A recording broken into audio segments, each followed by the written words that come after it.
మా మిత్రులు పాయల్ శంకర్ గారు అడిగారు, ఇది ఉత్త నీళ్ళే తీసుకొస్తారా, దీన్ని వ్యాపార కేంద్రంగా చేస్తారా? వారేమో ప్రశ్న అడిగారు. కొంతమంది ఏమో రేవంత్ రెడ్డి రియల్ ఎస్టేట్ బ్రోకర్గా మారిండు, రేవంత్ రెడ్డి రియల్ ఎస్టేట్ చేస్తాడని.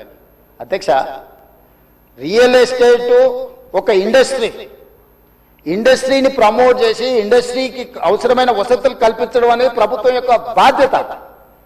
ఈ నగరం రియల్ ఎస్టేట్ విస్తరిస్తే పెట్టుబడులు వస్తాయి, పెట్టుబడులు వస్తే పరిశ్రమలు వస్తాయి, పరిశ్రమలు వస్తే ఉద్యోగ ఉపాధి అవకాశాలు వస్తాయి.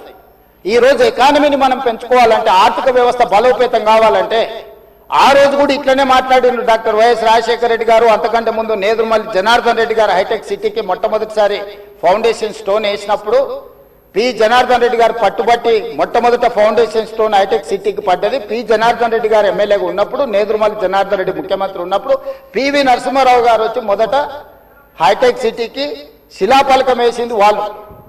తర్వాత ఆగిపోయింది. ఆ తర్వాత చంద్రబాబు నాయుడు గారు వచ్చిన తర్వాత మళ్ళీ చంద్రబాబు నాయుడు గారు, అటల్ బిహారీ వాజ్పేయి గారు వచ్చి హైటెక్ సిటీ నిర్మాణం చేశారు.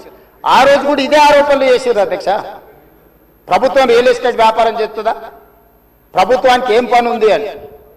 కానీ ఇలా విస్తరించిన నగరం ఎక్కడొచ్చింది అధ్యక్ష? సైబరాబాద్ అని గొప్పగా ఎందుకు చెప్పుకుంటున్నాం? ఐటీ కంపెనీలు, ఫార్మా కంపెనీలు, global capability centres, data centres, ఇవన్నీ ఎక్కడి నుంచి వచ్చినాయి అధ్యక్ష? ఈరోజు ఫైనాన్షియల్ డిస్ట్రిక్ట్, నాలెడ్జ్ పార్క్ లో ఎన్ని లక్షల మందికి ఉద్యోగాలు వచ్చినాయి అధ్యక్ష?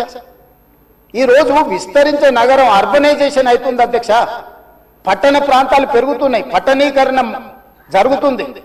ఈ రోజు 55% జనాభా పట్టణాలలో నివసిస్తున్నారు అధ్యక్ష. రాబోయే 20-25 ఏళ్లలో 75% మన పట్టణాల యొక్క జనాభా పెరుగుతుంది అధ్యక్ష. కేవలం ఔటర్ రింగ్ రోడ్ ఇన్సైడే